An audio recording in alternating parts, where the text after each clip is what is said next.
2024 লোকসভা নির্বাচন দেখতে দেখতে একদম সপ্তম দফা তথা শেষ দফা নির্বাচনে চলে এসেছে। লোকসভা ভোটে সমগ্র ভারতবর্ষে টোটাল আসন সংখ্যা রয়েছে 543টা। যে দলই জিতুক না কেন প্রত্যেকেই কিন্তু টার্গেট রাখতে হবে 272টার ওপরে, অর্থাৎ 543টা আসনের মধ্যে 272টি আসন পেলেই সে কিন্তু ভারতবর্ষের সিংহাসনে বসতে চলেছে, অর্থাৎ প্রধানমন্ত্রী পদ পেতে চলেছে। আসন্ন সপ্তম দফা তথা শেষ দফা নির্বাচনের কী ফলাফল হতে পারে তার একটা সম্ভাব্য সমীক্ষা, জনমত সমীক্ষা, বিভিন্ন তথ্য সংগ্রহ করে অ্যানালিসিস করে আপনাদের সামনে উপস্থাপন করার চেষ্টা করছি। সপ্তম দফা তথা শেষ দফা নির্বাচনে ভারতবর্ষের মোট 8টি রাজ্যে 57টি আসন নির্বাচনে অংশগ্রহণ করতে চলেছে এবং এই 57টি আসনের প্রধান যে দলগুলি অংশগ্রহণ করছে তাদের অবস্থান কোথায়, কে কতই এগিয়ে থাকছে, সেটাই আজকের এপিসোডে আমরা আলোচনা করব। প্রথমেই 57টি আসনের মধ্যে ফলাফলটা একটু সম্ভাব্য ফলাফল আলোচনা করে নিই, তারপরে সেটার বিস্তারিত আলোচনায় আসছি। কংগ্রেস জোট 57টি আসনের মধ্যে মোট 30 থেকে 31টার মতো আসন পেতে চলেছে আমাদের অ্যানালিসিস অনুযায়ী, যার মধ্যে উত্তরপ্রদেশে 13টির মধ্যে 6টি আসন পাওয়ার সম্ভাবনা রয়েছে।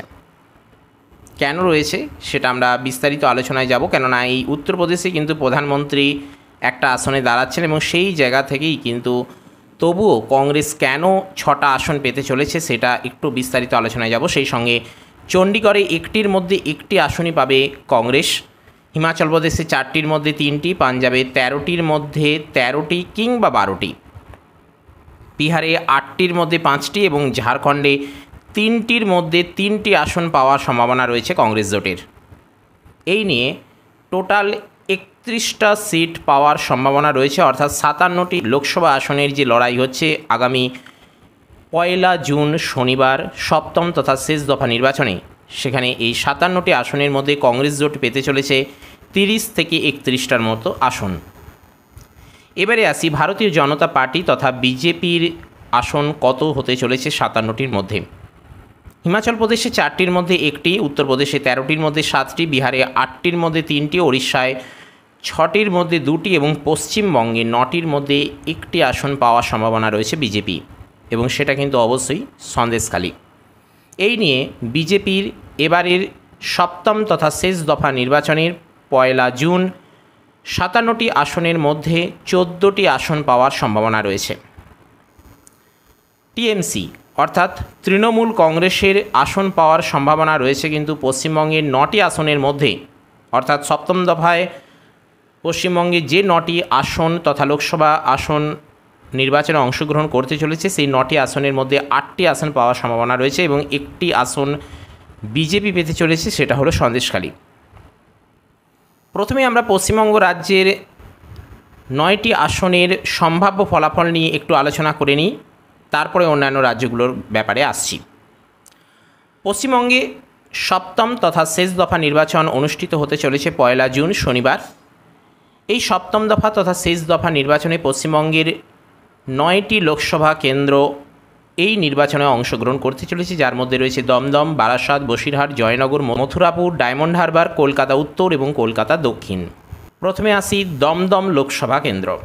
এই দমদম লোকসভা কেন্দ্রটিতে লড়াই হবে কিন্তু ত্রিমুখী, অর্থাৎ 3টি দলের মধ্যে। একদিকে রয়েছে তৃণমূল, অপরদিকে বিজেপি এবং অপরদিকে থাকছে কিন্তু বাম কংগ্রেস জোট।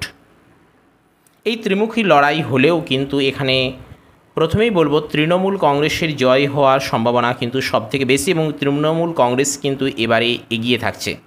সদ্য তৃণমূল থেকে বিজেপিতে যোগদান করা শিলভদ্র, যিনি বিজেপির প্রার্থী হয়ে এবারে দমদম লোকসভা কেন্দ্র থেকে লড়ছেন, তিনি কিন্তু তৃণমূল থেকে বিজেপিতে যোগদান করলেও তৃণমূলকে কিন্তু ওভারটেক করে যাওয়া, তৃণমূলকে হারিয়ে যাওয়া কিন্তু এবারে শিলভদ্রর পক্ষে কিন্তু সম্ভব হবে না। যদিও গতবারে শ্রমিক ভট্টাচার্য তৃণমূলের একদম কাছাকাছি এসে গিয়েছিলেন, তৃণমূলকে ওভারটেক করতে গিয়ে কিন্তু শেষ পর্যন্ত নিজেই পরাজিত হয়েছেন, কিন্তু এবারের সিপিএম প্রার্থী সুজন চক্রবর্তী রয়েছেন এবং সেই সঙ্গে তৃণমূলের প্রার্থীর কাছে কিন্তু সদ্য তৃণমূল থেকে বিজেপিতে যোগ দেওয়া শিলভদ্রের পক্ষে কিন্তু কোনো মতেই জেতা এবারের সম্ভব নয়।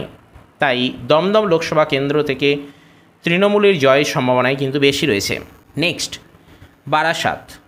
এখানে তৃণমূল প্রার্থী হয়েছেন কাকলি ঘোষ দস্তিদার, বিজেপি থেকে রয়েছেন স্বপন মজুমদার এবং সিপিএম থেকে ফরওয়ার্ড ব্লকের সঞ্জীব চ্যাটার্জি। কিন্তু বারাসাতে এই শক্তিশালী প্রভাবশালী নেতারা প্রার্থী হয়ে দাঁড়ালেও কাকলি ঘোষ দস্তিদারকে কিন্তু হারানো অতটা সহজ নয়, কেননা আপাতত কাকলি ঘোষ দস্তিদারের ওপর তেমন কোনো জনগণের অভিযোগ আপাতত আসেনি এবং কাকলি ঘোষ দস্তিদারের এখানে কিন্তু তার যথেষ্ট প্রভাব এবং তার যথেষ্ট জনপ্রিয়তা এখানে রয়েছে, যেখানে এই জনপ্রিয়তাকে ছাপিয়ে যাওয়া আর দুই প্রার্থীর পক্ষে কিন্তু কোনো মতেই সম্ভব হবে না। তবে এবারেও টিএমসি কিন্তু জেতার সম্ভাবনাই বেশি রয়েছে।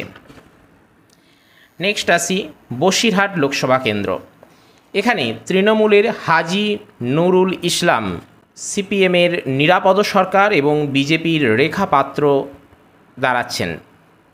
তবে রেখা পাত্রকে পরাজিত করা এখন কিন্তু কোনোভাবেই সম্ভব নয়, কেননা বর্তমানে যে নারী নির্যাতনের ঘটনা ঘটেছে সেই দলিত কন্যা রেখা পাত্র এবং সেই সঙ্গে যে আন্দোলন তিনি গড়ে তুলেছিলেন, যে সংগঠন তিনি গড়ে তুলেছেন এবং সেই আন্দোলনকে শুধু রাজ্যব্যাপী নয় জাতীয় স্তরে উন্নীত করে দিয়েছেন সেই আন্দোলনকে, তার কারণে কিন্তু শুধু রাজ্য পাশাপাশি কিন্তু সারা দেশ কেঁপে উঠেছিল।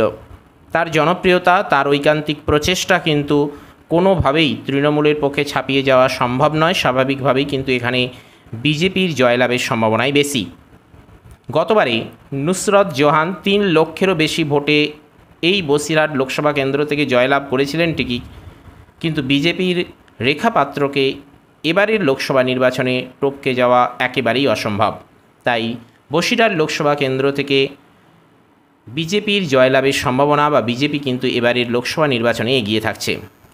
জয়নগরে টিএমসি তথা তৃণমূল কংগ্রেস থেকে দাঁড়িয়েছেন প্রতিমা দত্ত এবং এই তৃণমূল কংগ্রেস প্রার্থী প্রতিমা দত্তকে কিন্তু হারানো সহজ নয়। তিনি একজন সুবক্তা, পাশাপাশি ওনার সাংগঠনিক ক্ষমতা এবং সুদক্ষ অফিসার উনি একজন। এই 3টে দক্ষতাই কিন্তু ওনাকে জয়ের দিকে এগিয়ে নিয়ে যাবে। স্বাভাবিকভাবেই কিন্তু জয়নগর কেন্দ্র থেকে প্রতিমা দত্ত তৃণমূলের প্রার্থী হিসেবে কিন্তু জিততে চলেছেন। নেক্সট আসি মথুরাপুর। এখানেও কিন্তু তৃণমূলের বাপি হালদার এগিয়ে থাকছেন 2024 লোকসভা নির্বাচনে। Next diamond Harbour. এখানে তো কোনো মতেই অন্য দলের এগিয়ে যাওয়া সম্ভব নয়, কেননা রাজ্য তথা দেশের অল ইন্ডিয়া তৃণমূল কংগ্রেসের সর্বভারতীয় সম্পাদক বর্তমান মুখ্যমন্ত্রী মমতা বন্দ্যোপাধ্যায়ের ভাইপো অভিষেক ব্যানার্জি এই কেন্দ্র থেকে দাঁড়াচ্ছেন তৃণমূল প্রার্থী হিসেবে। ওনার জনপ্রিয়তা, ওনার সাংগঠনিক ক্ষমতা, পরিচালনার ক্ষমতা সমস্ত কিছুই কিন্তু এখানে তাকে জয়ের দিকে এগিয়ে নিয়ে যাবে এবং তিনি কিন্তু বিপুল ভোটে জয়লাভের সম্ভাবনা ওনার কিন্তু রয়েছে। যাদবপুর লোকসভা কেন্দ্রের দিকে যাব, তবে সেইখানেও কিন্তু তৃণমূল অভিনেত্রী বলা চলে, চিত্র অভিনেত্রী, টালিগঞ্জের অভিনেত্রী সায়নী ঘোষ এবং অভিনেত্রী থেকে তৃণমূল কংগ্রেসের কর্মী হয়ে ওঠা সায়নী ঘোষের জিতে যাওয়ার সম্ভাবনা কিন্তু সবথেকে বেশি রয়েছে। কলকাতা উত্তর, এখানে টিএমসি প্রার্থী সুদীপ বন্দ্যোপাধ্যায়ের জনপ্রিয়তা বিজেপি প্রার্থী তাপস রায়কেও কিন্তু ছাড়িয়ে যাচ্ছে। সদ্য তৃণমূল থেকে বিজেপিতে যোগ দেওয়া তাপস রায় কিন্তু কোনো মতেই তৃণমূলের সুদীপ বন্দ্যোপাধ্যায়কে ছাপিয়ে যেতে পারবেন না। পাশাপাশি কলকাতা উত্তরের বিগত দিনের ইতিহাস কিন্তু বলে দিচ্ছে এবারেও তৃণমূল কংগ্রেসের জয়লাভের সম্ভাবনা বেশি। কলকাতা দক্ষিণ, এখানেও তৃণমূলের মালা রায় বিজেপি প্রার্থী রায়গঞ্জের সাংসদ এবং সেই সঙ্গে কেন্দ্রীয় মন্ত্রী দেবশ্রী চৌধুরীকে পরাজিত করতে পারেন বা পরাজিত করার সম্ভাবনা বেশি রয়েছে। তবে এখানে কিন্তু লড়াই হবে খুব হাড্ডাহাড্ডি। জিততে চলেছেন তবে মালা রায়ই, অর্থাৎ মালা রায়ের জেতার সম্ভাবনা বেশি রয়েছে। তবে সম্ভাবনা যেমন রয়েছে তেমন এখানে লড়াই খুব জোরদার হবে। অর্থাৎ পশ্চিমবঙ্গের মোট 9টি আসন যেটা সপ্তম তথা শেষ দফা নির্বাচনে অংশগ্রহণ করতে চলেছে, তার মধ্যে 8টি আসন পেতে চলেছে তৃণমূল এবং 1টি আসন বিজেপির একদম সেফ থাকছে। নেক্সট আসি ওড়িশা রাজ্য। এখানেও সপ্তম তথা শেষ দফার নির্বাচন হবে আগামী 1 জুন অর্থাৎ শনিবার। এখানে 2টি বিজেপি সিট পাবে এবং 4টি পাবে ভারতীয় জনতা দল। তবে 2024-এ বিজেপির আসন বৃদ্ধির সম্ভাবনা বেশি রয়েছে। ময়ূরভঞ্জে বিজেপি আসন পেতে পারে, কেননা এখানে কংগ্রেসের দিকে না গিয়ে বিজেপির দিকে যাওয়ার সম্ভাবনাই কিন্তু এখানে বেশি রয়েছে। এখানে বিজেপির এগিয়ে যাওয়ার সম্ভাবনা সব থেকে বেশি। কংগ্রেস এবারের 2024 লোকসভা নির্বাচনে পিছিয়ে পড়তে পারে। অপরদিকে বালেশ্বর, এখানেও কিন্তু বিজেপি হারতে চলেছে। কংগ্রেসের একটা মোটা অংশ বা মোটা ভোটের ব্যাংক সেটা কিন্তু জনতা দলের দিকে যেতে চলেছে। স্বাভাবিকভাবে এখানে বিজেপির পরাজিত হওয়ার সম্ভাবনা বেশি। আবার ভদ্রক লোকসভা আসনেও কিন্তু বিজেপির অভিমন্যু শেট্টি জিততে চলেছেন। এই ভদ্রক লোকসভা কেন্দ্রটি বিজেপির অধীনেই থাকছে এবং বিজেপি কিন্তু এখানে জয়লাভ করবে। অর্থাৎ ওড়িশায় মোট 6টি লোকসভা কেন্দ্রের মধ্যে বিজেপি পেতে চলেছে 2টি এবং বিজেডি পেতে চলেছে 4টি লোকসভা আসন। নেক্সট, ঝাড়খণ্ড। এখানে টোটাল লোকসভা কেন্দ্র, যেটা 2024 সপ্তম তথা শেষ দফা নির্বাচন 1 জুন অংশগ্রহণ করতে চলেছে 3টি লোকসভা কেন্দ্র, যার মধ্যে রয়েছে রাজমহল, দুমকা এবং গড্ডা। এর মধ্যে অর্থাৎ এই 3টি লোকসভা কেন্দ্রের মধ্যে 2টি পেতে চলেছে বিজেপি আর 1টি পেতে চলেছে ঝাড়খণ্ড মুক্তি মোর্চা। রাজমহল এই লোকসভা আসনটি মুক্তি মোর্চা পেতে চলেছে, আর দুমকা এটি পেতে চলেছে সীতা সোরেন এবং তিনি কিন্তু বিজেপিকে হারাতে চলেছেন। গড্ডা লোকসভা কেন্দ্রটি প্রদীপ যাদব, যিনি গতবারের মুক্তি মোর্চা থেকে ভোটে হেরেছিলেন, তবে এবারে কিন্তু কংগ্রেসের পক্ষ থেকে তিনি দাঁড়াচ্ছেন এবং স্বাভাবিকভাবেই কিন্তু ওনার জেতার সম্ভাবনা কিন্তু খুব বেশি। অর্থাৎ ঝাড়খণ্ডে রাজমহল, দুমকা, গড্ডা এই 3টি আসনের 3টিতেই কিন্তু জিতে যাওয়ার সম্ভাবনা বেশি রয়েছে। তবে মুক্তি মোর্চার জেতার সম্ভাবনা একটা রয়েছে, সেটা হলো রাজমহল। উত্তরপ্রদেশ রাজ্য। উত্তরপ্রদেশে মোট 13টি লোকসভা আসন রয়েছে এবং এই উত্তরপ্রদেশের দিকেই কিন্তু সমগ্র দেশ তাকিয়ে রয়েছে, কেননা উত্তরপ্রদেশের বারাণসীতেই কিন্তু বর্তমান প্রধানমন্ত্রী নরেন্দ্র দামোদর দাস মোদী লোকসভা আসনের প্রার্থী হিসেবে দাঁড়াচ্ছেন। তবে এখানে উত্তরপ্রদেশে প্রধানমন্ত্রী প্রার্থী হিসেবে থাকলেও এখানে লড়াই কিন্তু হবে খুব জোরদার, কেননা উত্তরপ্রদেশের বারাণসী এবং গোরক্ষপুর এই 2টি আসনে বিজেপি জয়লাভ করলেও বাকি 11টি আসনে কিন্তু ভয়ঙ্কর লড়াই হবে। এখানে বিজেপির জেতার সম্ভাবনা খুব টাফ। তবে উত্তরপ্রদেশে 13টি আসনের মধ্যে বিজেপি 7টি আসন পেতে চলেছে এবং বাকি পেতে চলেছে কংগ্রেস জোট, অর্থাৎ 6টি আসন। বিহার রাজ্য থেকে এবারের সপ্তম তথা শেষ দফা নির্বাচনে অংশগ্রহণ করতে চলেছে 8টি লোকসভা কেন্দ্র। গতবারে এই 8টি লোকসভা কেন্দ্রের মধ্যে জিতেছিল 3টিতে ভারতীয় জনতা দল ইউনাইটেড, 5টিতে জয়লাভ করেছিল বিজেপি, অর্থাৎ এনএডি 8টি আসনেই জয়লাভ করেছিল। তবে এবারে বিহারের নীতিশ কুমার পিছিয়ে যাচ্ছেন, কেননা এই নীতিশ কুমারের বিরুদ্ধে অনেক অভিযোগ এসেছে।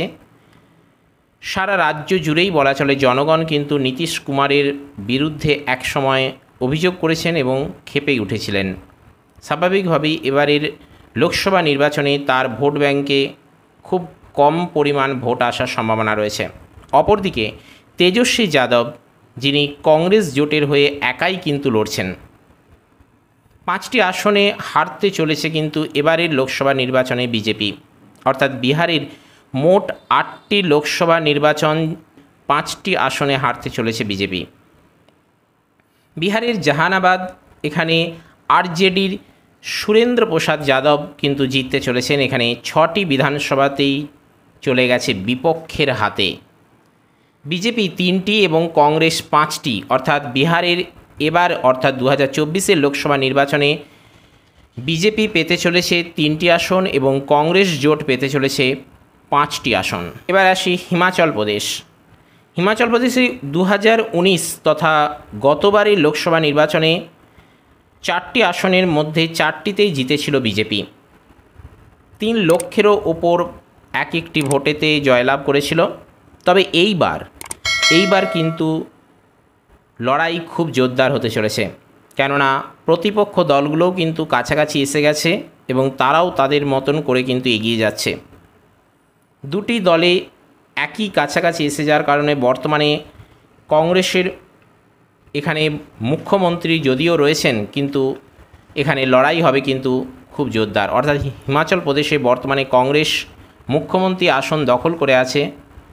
গতবারের লোকসভায় বিজেপি 69% ভোট পেয়ে জয়লাভ করেছিল, তবে 2021 বিধানসভা নির্বাচনে সেটা কমে যায় 43%। এখানে বিজেপির কমে যাওয়ার একটা প্রধান কারণ বলা চলে অগ্নিবীর প্রকল্পটির কারণে। ভারতবর্ষে যে সকল সৈনিক সংগ্রহ করা হয় তার অধিকাংশই কিন্তু আসে হিমাচল প্রদেশ রাজ্য থেকে। স্বাভাবিকভাবে অগ্নিবীর প্রকল্প, কেন্দ্রীয় সরকারের অগ্নিবীর প্রকল্পের প্রভাব কিন্তু এই হিমাচল প্রদেশ রাজ্যে ভয়াবহ আকার ধারণ করেছে এবং জনগণ, ভোটাররা কিন্তু এর দ্বারা অনেকটাই অসন্তুষ্ট হয়েছেন এবং সেই প্রভাব কিন্তু ভোট ব্যাংকে পড়ার সম্ভাবনা রয়েছে। সে কারণেই কিন্তু এখানে ভোটের পার্সেন্টেজ ক্রমশ কমতে চলেছে। তাই এবারের 2024 লোকসভা নির্বাচনে এই অগ্নিবীর প্রকল্পটির প্রভাবেই কিন্তু বিজেপির হারার সম্ভাবনা বেশি রয়েছে। সিমলা, সুরেশ কাশ্যপ টানা 2বার সাংসদ হয়েছেন এই কেন্দ্র থেকে, তবে তিনি এবারে হারতে চলেছেন, কারণ রিসেন্ট বিধানসভা ভোটেও এই আসনটি কিন্তু অনেকটাই পিছিয়ে ছিল এবং ওনার বিরুদ্ধে, অর্থাৎ ওই সাংসদের বিরুদ্ধে কিন্তু একাধিক অভিযোগ এসেছে। জনমত সমীক্ষা কিন্তু এখানে ভোট ব্যাংকে অনেকটাই টান ফেলছে। মান্ডি, হিমাচল প্রদেশের মান্ডি লোকসভা কেন্দ্র একটা খুবই আকর্ষণীয় লোকসভা কেন্দ্র এবং এখানে কিন্তু দাঁড়াচ্ছেন বলিউডের চিত্র তারকা প্রার্থী কঙ্গনা রানাওত। তবে এখানে কঙ্গনা রানাওত দাঁড়ালেও 2021 নির্বাচনে কিন্তু বিজেপি হেরে গিয়েছিল। যদিও 2019 বিধানসভা 4 লক্ষ ভোটে বিজেপি জয়লাভ করেছিল। 2021 বিধানসভা নির্বাচনে কিন্তু বিজেপি হেরে যায়, যদিও তার আগে 2019 বিধানসভা নির্বাচনে 4 লক্ষেরও ওপর ভোটে বিজেপি জয়লাভ করেছিল। তাই 2019 4 লক্ষ ভোটে জয়লাভকে হাতিয়ার করেই এবারেও বিজেপি কঙ্গনা রানাওতের দ্বারা কিন্তু মান্ডি লোকসভা কেন্দ্রটি তাদের ক্ষমতায় আনার জন্য মরিয়া হয়ে রয়েছে।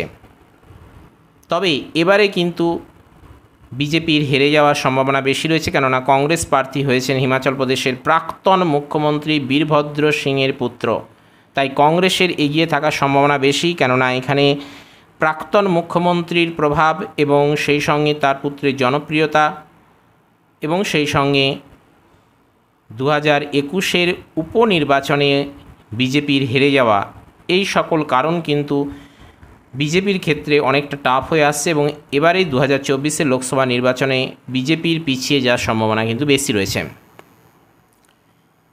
কাংড়া, এই লোকসভা কেন্দ্রটিতে কিন্তু বিজেপি লড়াই করলেও কংগ্রেস প্রার্থী আনন্দ শর্মারই জিতে যাওয়ার সম্ভাবনা সব থেকে বেশি। হাসিমপুর লোকসভা কেন্দ্র, এখানে অনুরাগ ঠাকুর যেভাবে জিতে রয়েছেন, পরপর 4 বার উনি জিতে রয়েছেন, তাই অনুরাগ ঠাকুর তথা বিজেপি প্রার্থী অনুরাগ ঠাকুরকে কিন্তু এখানে হারানো মোটেই সম্ভব নয়। স্বাভাবিকভাবেই কিন্তু ওনার জনপ্রিয়তা, ওনার সাংগঠনিক ক্ষমতা, ওনার পরিচালন ক্ষমতা, ওনার নেতৃত্ব সমস্ত দিক থেকেই কিন্তু ওনার জিতে যাওয়ার সম্ভাবনা বেশি রয়েছে। তাই হাসিনপুর লোকসভা কেন্দ্রটি বিজেপির হাতেই থাকছে। এখানে কংগ্রেস থেকে 3টি এবং বিজেপি হাসিনপুর পরগনা থেকে 1টি আসন পেতে চলেছে। অর্থাৎ হিমাচল প্রদেশ এই রাজ্যটিতে বিজেপি 1টি এবং কংগ্রেস জোট 3টি আসনে জয়লাভ করার সম্ভাবনা দেখা যাচ্ছে। নেক্সট, চণ্ডীগড় রাজ্য। চণ্ডীগড়ে 1টি লোকসভা আসন রয়েছে এবং 1টি আসনই পেতে চলেছে কংগ্রেস। 2014 ও 2019 অনুপম খেরের পত্নী কিরণ অনুপম খের জয়ী হয়েছিলেন। এবারে এখানে সাংসদের বিরুদ্ধে জনগণের অনেক অভিযোগ, তাই বিজেপি প্রার্থী বদল করে, অর্থাৎ বিজেপি এই প্রার্থীকে বদল করে অন্য এক প্রার্থীকে দাঁড় করিয়েছেন, যার নাম সঞ্জয় ট্যান্ডল। কংগ্রেসে দাঁড়িয়েছেন মনীষ তিওয়ারি, তবে এগিয়ে থাকবেন এই মনীষ তিওয়ারি এবারের নির্বাচনে। 2012 থেকে 2024 পর্যন্ত পাঞ্জাব সরকারে দাঁড়িয়েছিলেন তিনি, অর্থাৎ এই মনীষ তিওয়ারি 2012 থেকে 2014 পর্যন্ত পাঞ্জাব সরকারে কিন্তু তিনি দাঁড়িয়েছিলেন। এই চণ্ডীগড় লোকসভা আসনটির ওপর একদিকে যেমন পাঞ্জাবের প্রভাব রয়েছে, অন্যদিকে তেমনি হরিয়ানারও প্রভাব রয়েছে, তাই স্বাভাবিকভাবেই এখানে এই দুই রাজ্যের প্রভাবের কারণে কংগ্রেসের এগিয়ে যাওয়ার সম্ভাবনা সবথেকে বেশি, অর্থাৎ কংগ্রেস কিন্তু এই লোকসভা আসন থেকে জিততে চলেছে। নেক্সট আসি পাঞ্জাব। এই পাঞ্জাব রাজ্যে কিন্তু লোকসভা নির্বাচন খুব ভয়াবহ, কেননা এখানে কম্পিটিশান সব থেকে বেশি এবং এখানে বিজেপি খাতা খুলতে পারবে কি না সে ব্যাপারে কিন্তু ডাউট দেখা যাচ্ছে। পাঞ্জাবে এখানে কোনো জোট নেই, প্রত্যেকেই নিজের মতো করে লড়ছেন। ইন্ডিয়া ও কংগ্রেস মূলত এখানে আলাদা আলাদা করে লড়ছেন, কেননা এখানে কোনো জোট থাকছে না। গতবারের শিরোমণি আকালি দল এবং বিজেপির জোটবদ্ধভাবে লড়লেও এবারে কিন্তু তারা পৃথকভাবেই লড়ছে। এখানে মোট আসন রয়েছে 13টি। গতবারের কংগ্রেস জিতেছিল 9টিতে, বিজেপি জিতেছিল বাকিগুলিতে, শিরোমণি আকালি দল জিতেছিল 2টিতে। অর্থাৎ 13টির মধ্যে 9টিতে জয়লাভ করেছিল ভারতীয় জাতীয় কংগ্রেস এবং শিরোমণি আকালি দল জয়লাভ করেছিল 2টিতে। প্রথমে 4টি আসন পেয়েছিল ইন্ডিয়া জোট, 2টি আসন হাতছাড়া হয়ে চলে যায়, কারণ ইন্ডিয়া জোট থেকে শিরোমণি আকালি দল বিচ্ছিন্ন হয়ে গিয়েছে। এবারের লোকসভা নির্বাচনে প্রথমে 4টি আসনে অবশ্যই ইন্ডিয়া জোট পাবে এবং 2টি আসন হাতছাড়া হয়ে চলে যাবে, কেননা ইন্ডিয়া জোট থেকে শিরোমণি আকালি দল যেহেতু বিচ্ছিন্ন হয়ে গিয়েছে। গত লোকসভা নির্বাচনে আকালি দল 2টি আসন পেয়েছিল এবং সেই 2টি আসন হলো ফিরোজপুর এবং বাথিন্দা। তবে এবারের লোকসভাতে শিরোমণি আকালি দলে পৃথক হতে দেখা গিয়েছে, আর সেই কারণেই দেখা দেবে এই বিপর্যয়। বিজেপি পেয়েছিল 2টি আসন, সেটা হলো গুরুদাসপুর এবং এর প্রধান কারণ হলো এখানে কিন্তু চিত্র তারকা সানি দেওয়াল দাঁড়িয়েছিলেন, এবারে তিনি কিন্তু এই আসন থেকে সরে দাঁড়িয়েছেন, তাই পিছিয়ে যাওয়ার সম্ভাবনা কিন্তু খুব বেশি।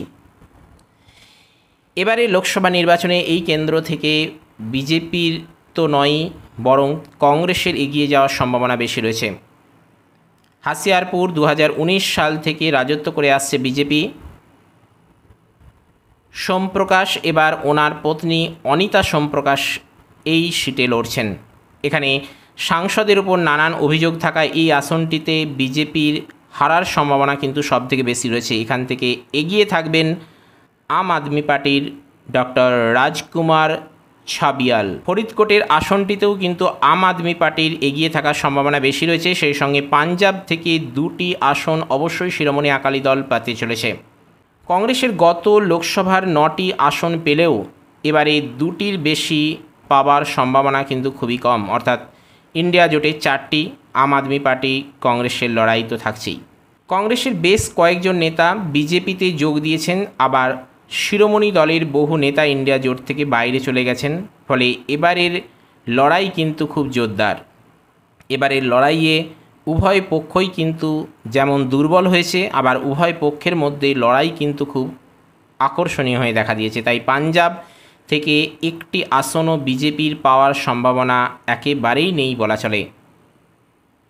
তবে যেটাই হোক, তার জন্য আমাদেরকে 4 জুন পর্যন্ত অপেক্ষা করতে হবে এবং সেই দিনেই কিন্তু আমরা ফাইনালি জানতে পারবো কোন দল কটি আসনে জয়লাভ করছে। আবার কংগ্রেস এখানে কিন্তু অনেকটাই লস করবে, লাভ হতে চলেছে তবে ইন্ডিয়া জোটের। পাঞ্জাব থেকে কংগ্রেস 2টি, আম আদমি পার্টি 11টি এবং বিজেপির একটি আসনও না পাওয়ার সম্ভাবনাই বেশি রয়েছে। অর্থাৎ পাঞ্জাব থেকে আম আদমি পার্টি 11টি সিট পেয়ে কিন্তু জয়লাভ করতে চলেছে 13টি সিটের মধ্যে। তবে পাঞ্জাব থেকে কংগ্রেস কমপক্ষে 2টি সিট অবশ্যই পাবে। তো 2024 সপ্তম তথা শেষ দফা নির্বাচনে যে 57টি লোকসভার আসন অংশগ্রহণ করতে চলেছে তার সম্ভাব্য একটা ফলাফল আমরা আজকের এপিসোডে আলোচনা করার চেষ্টা করলাম। এ ব্যাপারে আপনাদের কিছু মতামত থাকলে সেটা জানাতে পারেন। যদি ভালো লাগে তাহলে একটি লাইক, প্রয়োজনের সাথে শেয়ার, এবং চ্যানেলে নতুন এসে থাকলে কিংবা পুরনো ক্যান্ডিডেট এখনও পর্যন্ত সাবস্ক্রাইব করে না থাকলে অবশ্যই সাবস্ক্রাইব করে অল নোটিফিকেশানটি অন করতে পারেন, কেননা আপনাদের উৎসাহই আমাদের এগিয়ে চলার একমাত্র পাথেয়। তো চলুন আজ আপাতত এই পর্যন্তই। নমো টুডে, দেখা হচ্ছে পরের এপিসোডে। জয় হিন্দ, বন্দে মাতরম।